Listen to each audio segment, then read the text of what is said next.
Now we have a reading from Bob. These are a couple of short readings. Thomas Jefferson warned us, if a nation expects to be ignorant and free, it expects what never was and never will be. Ignorance is the womb of monsters. Then from Margaret Sanger, who was a nurse who promoted birth control, said, if Christianity turned back the clock of general progress by 1,000 years, it turned back the clock 2,000 years for women. Its greatest outrage upon her was to forbid her to control the functions of motherhood under any circumstance, thus limiting her life's work to bringing forth and rearing children. Coincident with this, the churchmen deprive her of her place in and before the courts and in the schools and in art and society. And last, one of my favorite quotes is by Louisa May Alcott.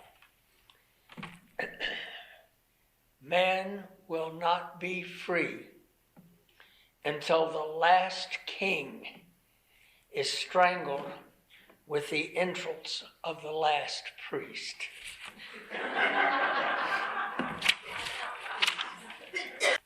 Our speaker today is Dr. Bob Hill.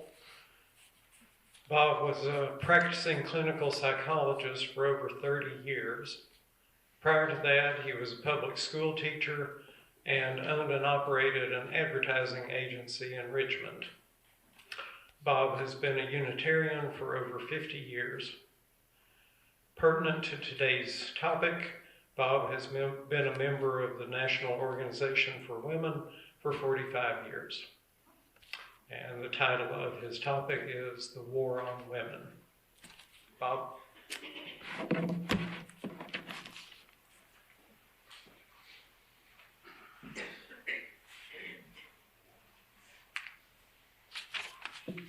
Kate, let me start by saying any woman that puts up with a man for 33 years deserves a medal. I'll agree. I won't repeat that. Marriage is a hard gig, and he was right. Since 1988, I have given a number of talks on women. There was a time when I was speaking every other week, and it was a rich source of information because the problem with that topic is that you never know where to begin, and you certainly don't know where to end because there is so much material. It is obvious to any thinking person that women have always been considered second class to men. I'm sure it got started in primitive times because men were generally physically stronger of the two sexes, but it did not stop there. The tradition remains firmly intact today. A couple of Sundays ago, I was introduced to a term I was not familiar with, called microaggression, thanks to Mark Finney. And for sure, women have been the victims of daily microaggressive acts. Now, mind you, I don't consider equal pay for sometimes double the work. I don't consider defunding Planned Parenthood or unequal representation in boardrooms and in the government microaggression. To me, they are blatant acts of misogyny. And I understand the male reasoning behind this. if you keep a woman economically bound, you limit her political power. And if you limit her political power, men can make all the rules. It's my opinion, however, that this myth of inequality has been perpetuated mostly by religious institutions. After all, if you stop to think about it, all the early churches were built and funded by males. Well, if you fund the church and you pay the minister, you can certainly influence what message comes out of the pulpit. And the message was always that women should be loyal, quiet, and obedient to their fathers and husbands. Today, I would like to explore some of the messages that were spewed and in some cases vomited over congregations over many thousands of years. I think perhaps the most bizarre occurrence that happened is this particular one. In the year 584, the Council of Macon was convened in Lyons, France. 43 Catholic bishops attended, and 20 other men representing their bishops met to engage in serious debate. The subject of the debate was, are women human? After a week of very vicious debate, a vote was taken. 32 of the men voted yes to the question, are women human? 31 voted no. Women were declared human by the Roman Catholic Church by one vote.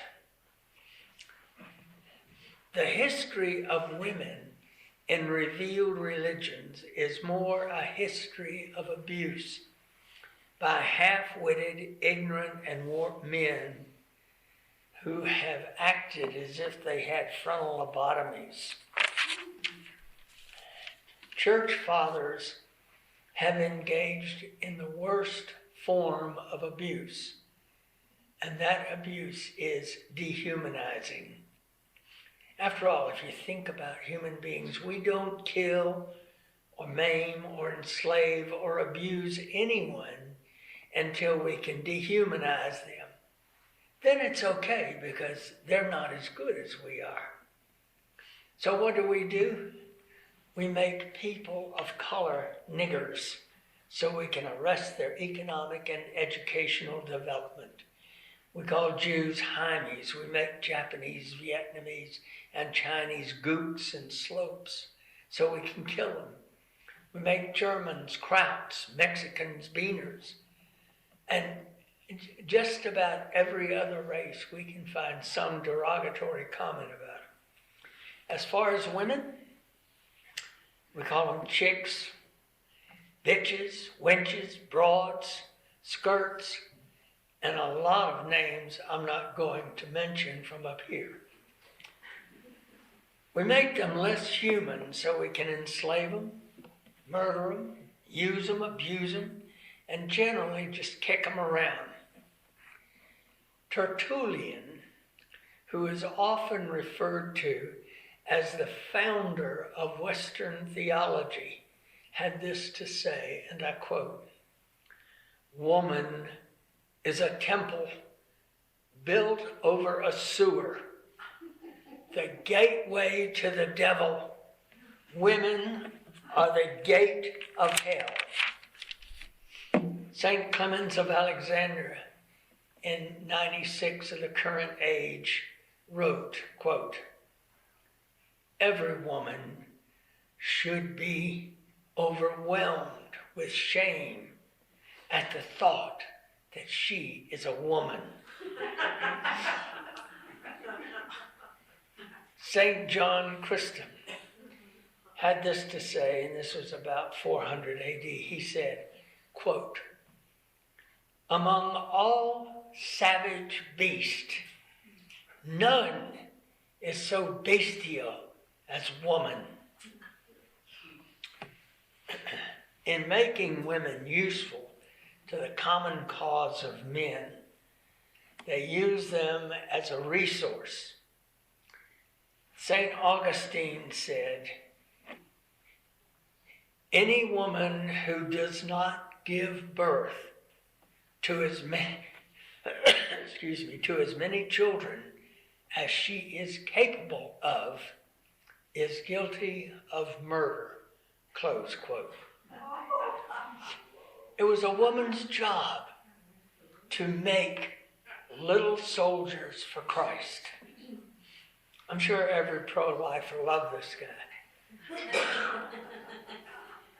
By the way, in overpopulated countries like India and China, it is the greatest immorality to continue to overpopulate.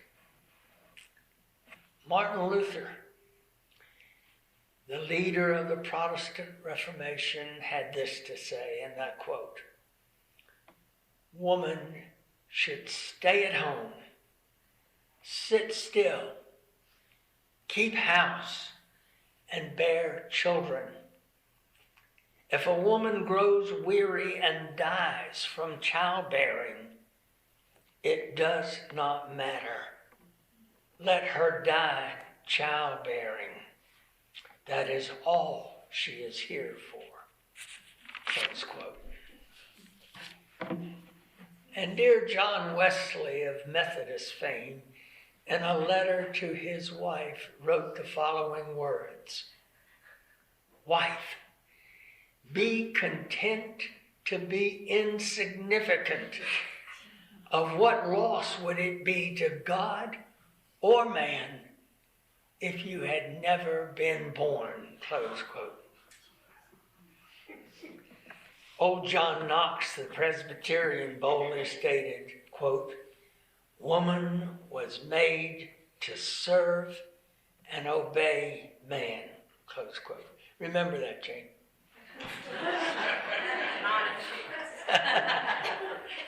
One of my heroes has always been Mahatma Gandhi. However, one of the things that Gandhi used to do is every night he would sleep naked with young, naked women. He did this every night. Usually there were 2 women and all 3 of them were naked. He said that it increased his spiritual stamina by sleeping with them without having an orgasm. The odd thing about this is fathers and husbands lined up to allow their daughters and wives to sleep with him like that. Where do men get these pathological ideas? Certainly a lot of it comes from the book of revealed religions, the Bible. And because, of course, it is without error, and it is the Word of God. And so God said that we could abuse the heck out of you. Some of these cruelties continue even today.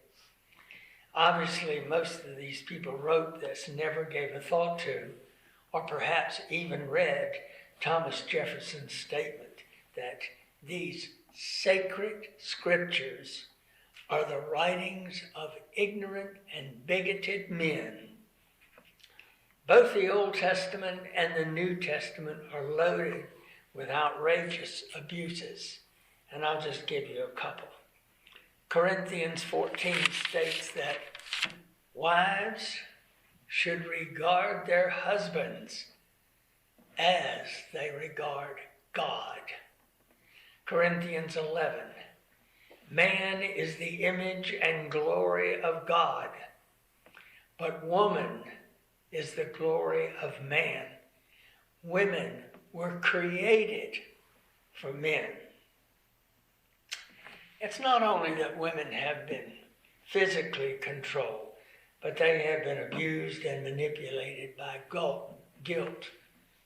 After all, it was woman that disobeyed God and had them thrown out of the Garden of Eden.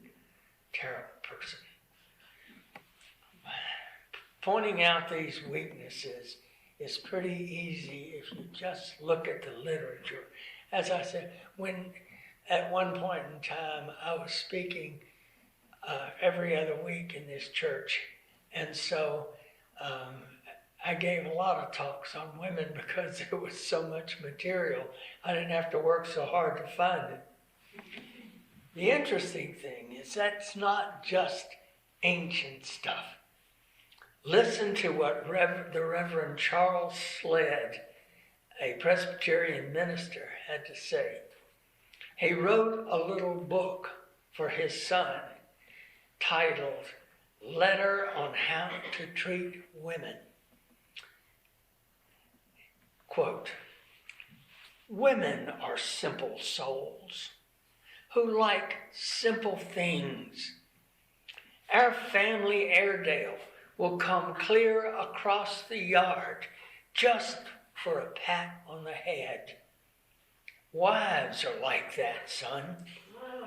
She will come across the house, across the room, across almost anything to give you love, if you will just pat her on the head." I'm sure all the men in here can easily relate to this because our wives are so submissive. Charles Sledd was the Presbyterian minister of one of the largest churches in Dallas, Texas. Look at what has been passed down to future generations. We know for a fact that children often abuse their mother in the exact way they watched their father abuse her. Before he died, Pope John Paul said, "Morality is in danger from the secular and humanistic communities." At that same time, he reminded the crowd that abortion was a sin, divorce is a sin, homosexuality is a sin. It's this type of ignorance, in my opinion, that causes war and enslavement and abuses. I'm sure y'all remember the Promise Keepers. Well, the Promise Keepers on the surface looked like a noble cause. However, underneath, and it's pretty superficial, they promoted sexism and male domination. And I'm sure their $90+ million annual budget didn't hurt their situation. You can bet that Bill McCartney was making more money off of Promise Keepers than he was coaching the Colorado Buffaloes football team. Thank goodness they've kind of died off.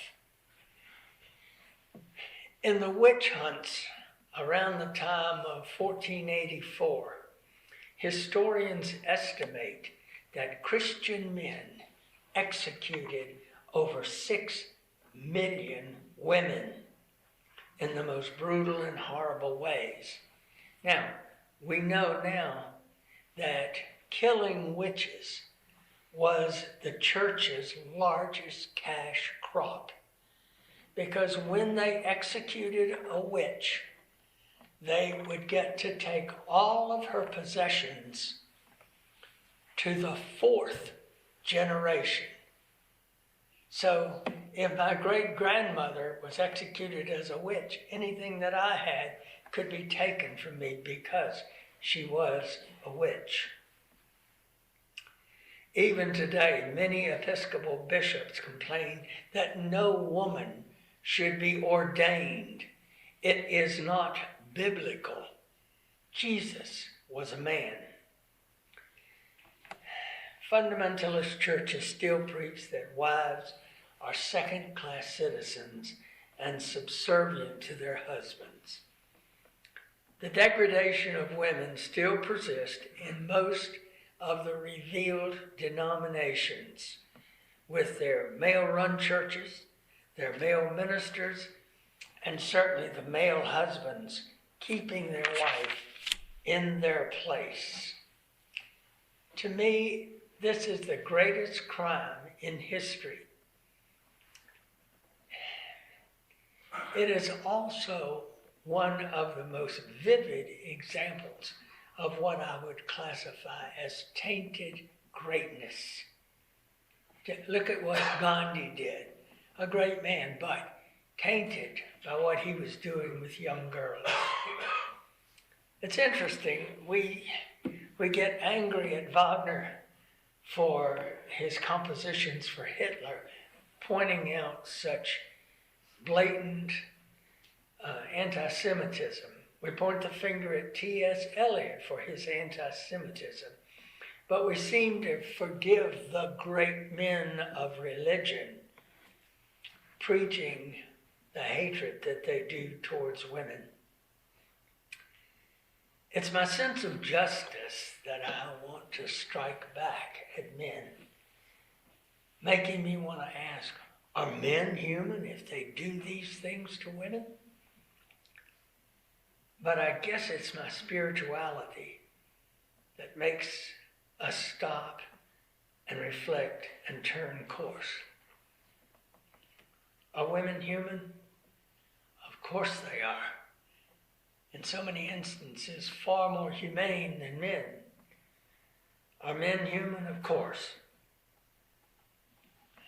It's our mistakes and our fears that make us do these things.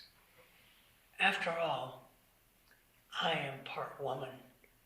All men are part woman, and all women are part male. We each carry those delicate hormones. We are each both. And to harm one is to harm the other. We're always afraid of people who are different from us. And if women had the power, they could make the rules, and I don't like the idea because I don't like what rules they might make. I think there's good and bad in all. But it's not because of our sex, or our race, or our religion, or our creed. We're so human, we want to believe these religious leaders and believe that book. We're eager to believe in the wisdom of the revealed books, hoping it will bring us closer to the immortal,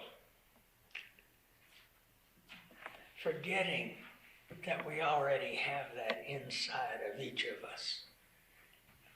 One of our jobs has always been to work to eliminate the superficial barriers of gender and race and creed.